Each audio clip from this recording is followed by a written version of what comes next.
অস্ট্রেলিয়ার নারী ক্রিকেটের অন্যতম সফল তারকা ও অধিনায়ক অ্যালিসা হিলি আন্তর্জাতিক ক্রিকেট থেকে অবসরের ঘোষণা দিয়েছেন। 8টি বিশ্বকাপ জয়ের গৌরবময় ক্যারিয়ারের ইতি টেনেছেন তিনি। আগামী ফেব্রুয়ারি-মার্চে ঘরের মাঠে ভারতের বিপক্ষে সিরিজটি হবে তার শেষ আন্তর্জাতিক সিরিজ।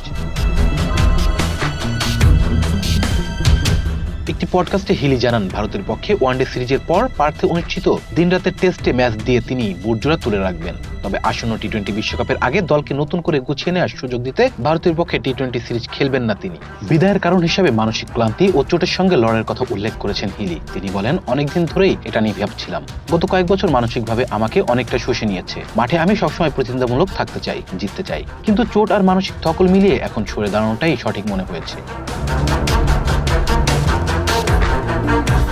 উইকেটরক্ষক ব্যাটার হিসেবে হিলি অস্ট্রেলিয়ার হয়ে 10টি টেস্ট, 123টি ওয়ানডে এবং 162টি টি-20 ম্যাচ খেলেছেন। 6টি টি-20 বিশ্বকাপ ও 2টি ওয়ানডে বিশ্বকাপ জয় করেছেন তিনি। এছাড়া আইসিসির বর্ষসেরা টি-20 ক্রিকেটারের পুরস্কারও জিতেছেন 2 বার। Rezan Islam, B sports. Please subscribe our channel to get more information about sports world.